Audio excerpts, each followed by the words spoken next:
Hi guys, good morning. Basta na po kayo. Ngayon kain po tayo. Meron akong tinulang manok. Yan. Ito guys, malaking manok. 4 na kilo yung isa. Yung taba nito ay yung balat parang ano na.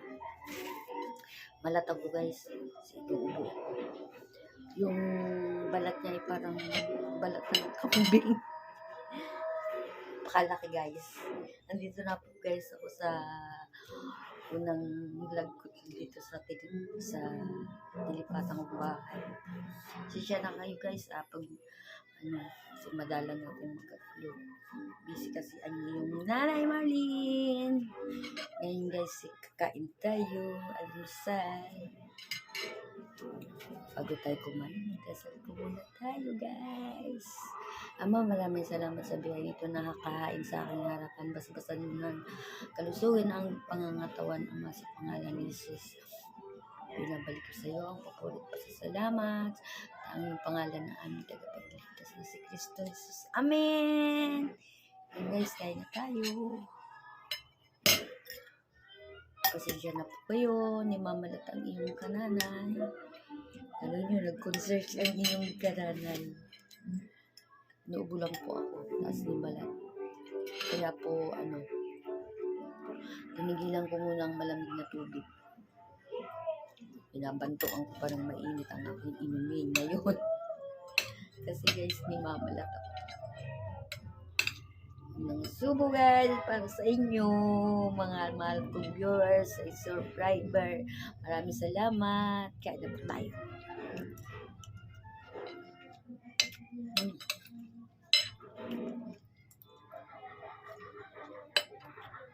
Paya.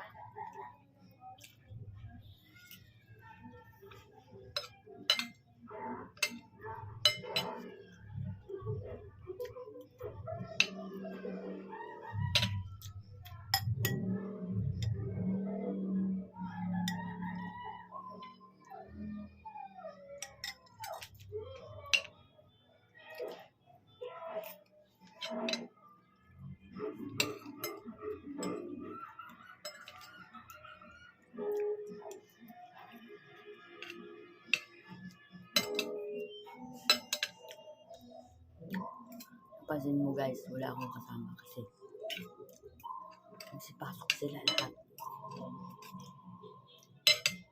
Mamaya pa ako guys, alas 3. Panghapon po kasi ako guys.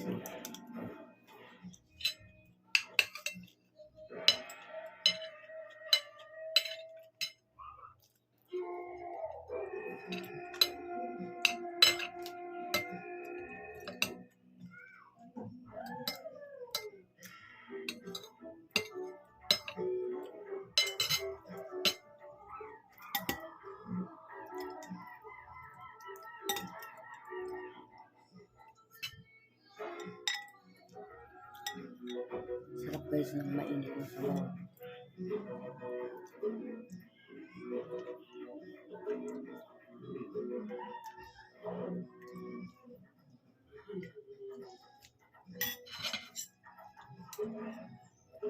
Basta na kayo guys.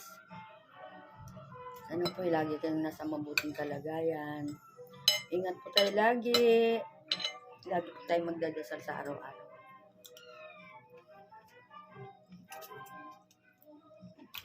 Yun lang po yung sandatan natin sa araw-araw. Magdasal tayo at ingatan tayo ng Diyos. Lagi tayong susubaybayan sa araw-araw.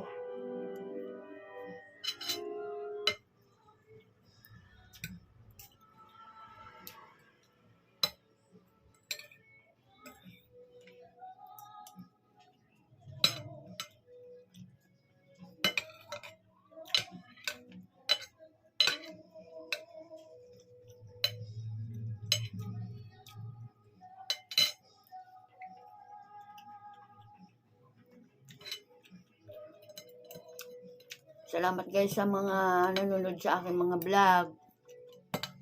Yung mga taga-ibang bansa nanonood sa aking vlog, salamat. Thank you very much po sa inyo lahat. Magandang araw, Impacta.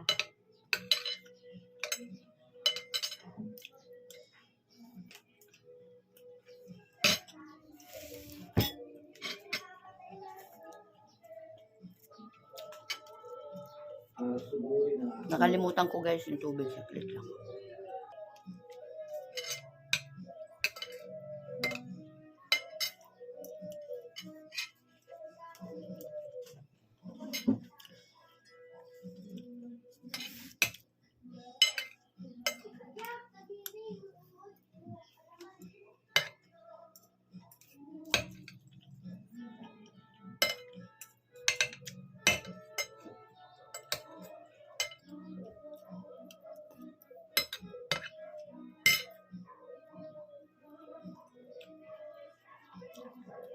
Tanang Super.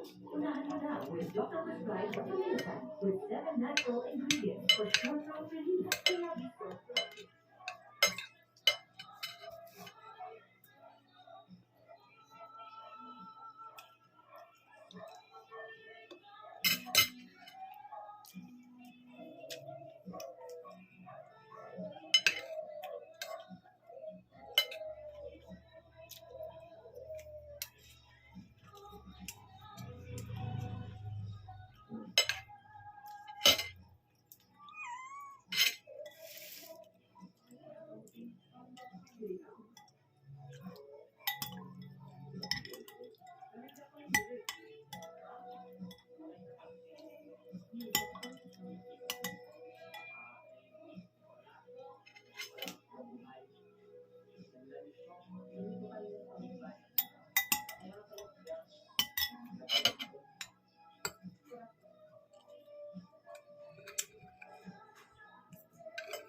Sarap guys ng sabaw na medyo maanghang-anghang.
Diba guys? Maganang kumain si Nanay Margin. Diba guys?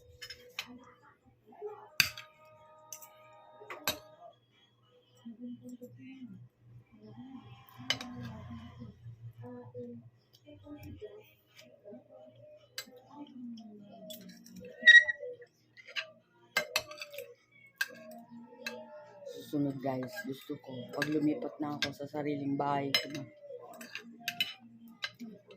Wala pa po kasi ako nakikita ng ano. Kasi hindi ko naman guys masyal para tumingin ng lupa. Pag ano na po siguro, pag nagretiro na ako sa aking trabaho. Saka pag niloob ng Diyos na magkaroon ako ng chance na meron ako makita. Kahit maliit lang na, kahit hindi malawak na lupa, basta may tatayo lang ng bahay.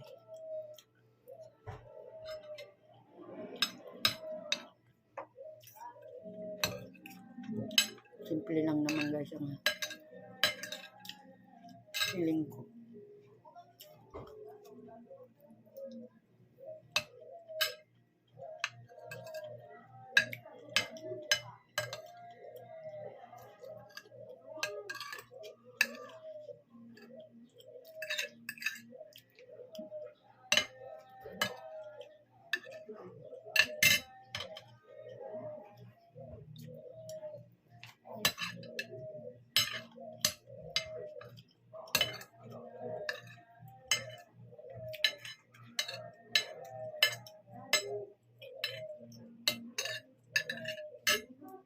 Basta guys, huwag tayo nakakalimot sa Diyos.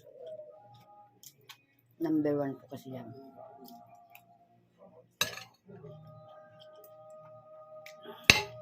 Hiram lang natin yung ang ating hininga, ating lakas. Siya ang nagbibigay niyan.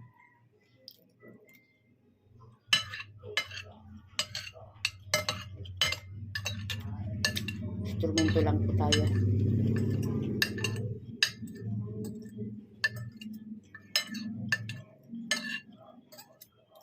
Para sa pamamagitan ng hiram na buhay na bigyan niya sa atin, ay pakita niya na instrumento tayo. Basta wala tayong sinisirang tao at tinatapakan.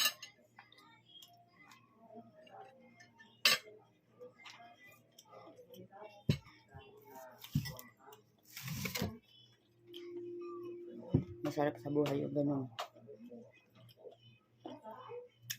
Saka huwag kang tatanim ng inggit sa puso at sa isip. Masarap mabuhay ng ganun, guys, sa totoo lang.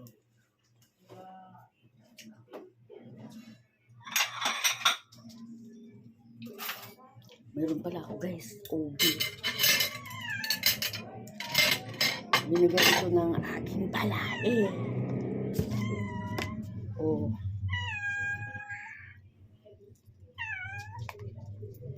Kain tayo nito guys. Ang himagas. Sarap. Ito daw guys, nilalagay niya sa halo-halo.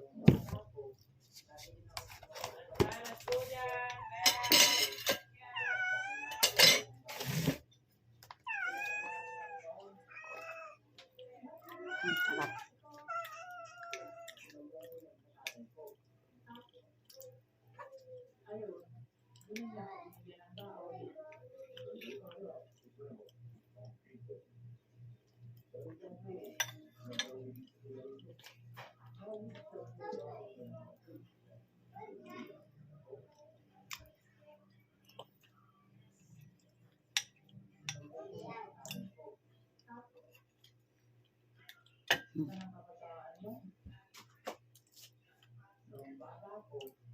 Sarap ng ubi.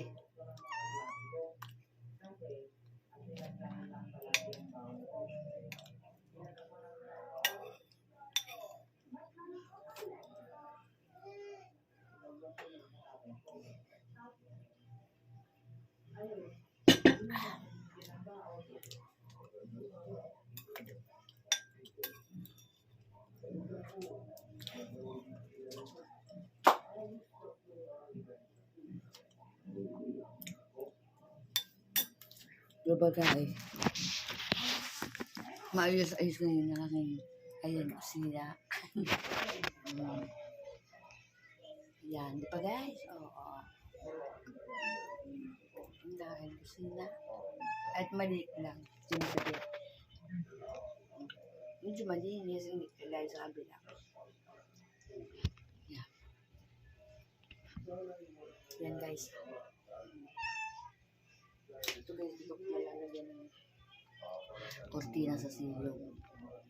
Kikita pa yung aking mga siliksik doon ng mga balde, mga kawali ko, kaserola. Kikita pa kasi hindi ko pa siya nalalagyan ng kortina. Salamat guys sa inyong panonood. I love you all. Ang ganyan na lang po. Maraming salamat sa inyong pagsubaybay sa akin. Love you! Love you, Jinilin. Alam ko mapapanood mo na naman to. Love you, anak. Bye-bye!